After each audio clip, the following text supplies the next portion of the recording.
అలా వివేకానంద రెడ్డి గారిని చంపేస్తే 5 సంవత్సరాలు అయింది. ఇప్పటికి 5 సంవత్సరాలు అయినా కూడా ఈ రోజు వరకు కూడా హంతకులు బయటే తిరుగుతున్నారు. ఎవరైతే హత్య చేపించారో వాళ్ళు కూడా యథేచ్ఛగా బయట తిరుగుతున్నారు. ఎవరు చేశారు అన్న విషయం సిబిఐ సాక్ష్యాలతో సహా బయట పెట్టింది.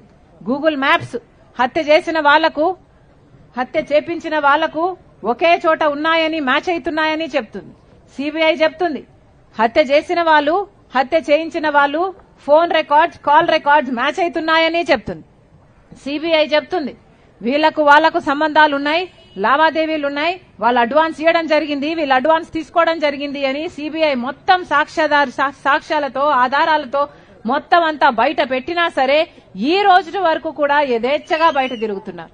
ఒకటే కారణం జగన్మోహన్ రెడ్డి గారు తన అధికారాన్ని అడ్డు వేసి అవినాష్ రెడ్డి గారిని కాపాడుతున్నాడు కాబట్టే ఈ రోజు వరకు కూడా అవినాష్ రెడ్డి గారి మీద ఒక్క చెయ్యి కూడా, సిబిఐ కూడా ఒక్క చెయ్యి కూడా వేయలేకపోయింది. అంటే దానికి కారణం మీరిచ్చిన అధికారాన్ని జగన్మోహన్ రెడ్డి గారు దుర్వినియోగం చేస్తున్నాడు కాబట్టి. మీరిచ్చిన అధికారాన్ని మీరు ఓట్లేస్తే, రాష్ట్ర ప్రజలంతా ఓట్లేస్తే గెలిచిన జగన్మోహన్ రెడ్డి గారు రాజశేఖర రెడ్డి గారి కొడుకయుండి ఈరోజు సొంత చిన్నాయన చావుకు కారమైన వాడిని ఈరోజు రక్షించడమే కాకుండా రాష్ట్ర ప్రజలందరూ నమ్మి ఓట్లేస్తే ప్రత్యేక హోదా తీసుకొస్తాడని, పోలవరం ప్రాజెక్టు కడతాడని, రాజధాని కడతాడని, కడపలో స్టీల్ ఫ్యాక్టరీ కడతాడని, మన ప్రత్యేక హోదాలో భాగంగా రాయలసీమకైతేనేమి, ఉత్తరాంధ్రకైతేనేమి స్పెషల్ ఎకనామిక్ ప్యాకేజీలు తెస్తాడని, ఇలా 1 కాదు 2 కాదు, ఇవన్నీ ఆంధ్ర రాష్ట్ర ప్రజల హక్కులైతే వీటన్నిటికీ కొట్లాడి ఇవన్నీ సాధించుకొస్తాడని జగన్మోహన్ రెడ్డి గారికి ఓట్లేస్తే ఈరోజు ఒక్కటంటే ఒక్కటి కూడా పూర్తి చేయలేకపోయాడు జగన్మోహన్ రెడ్డి గారు.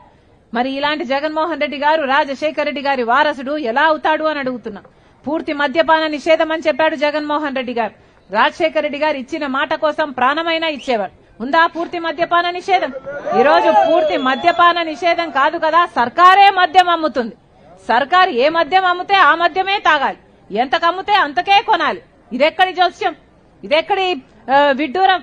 ఆలోచన చేయండి. ఒక్కటి కూడా రాజశేఖర రెడ్డి గారు తలపెట్టిన ప్రాజెక్టులన్నీ, జలయజ్ఞంలోని ప్రాజెక్టులు జగన్మోహన్ రెడ్డి గారు 6 నెలల్లో, అధికారంలోకి వచ్చిన 6 నెలల్లో పూర్తి చేస్తామని చెప్పారు. ఎన్ని ప్రాజెక్టులు పూర్తి చేశారు? ఎన్ని చేయలేదు. ఇక్కడ కూడా చూస్తున్నారు, స్థానికంగా కూడా చూస్తున్నారు. 1 ఎకరాకు కూడా నీళ్ళు ఇచ్చిన పాపాన పోలేదు. ఈ రోజు ఎక్కడికి వెళ్ళినా కనీసం తాగడానికి మంచినీళ్లు కూడా లేవని చెప్తున్నారంటే మరి ఇదేనా రాజశేఖర రెడ్డి గారి వారసత్వం అంటే?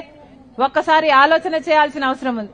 మళ్లీ చెప్తున్నాం వివేకానంద రెడ్డి గారు అదే పనిగా నేను ఎంపీకి నిల్చోవాలని వచ్చి నా దగ్గరికి వచ్చి 2 గంటల పాటు నాతో గడిపి అమ్మా నువ్వు నించోవాలి, ఇది అవసరం ఉంది అని ఆ రోజు చెప్తే నాకు ఎందుకు చెప్తున్నారో కూడా అర్థం కాలేదు.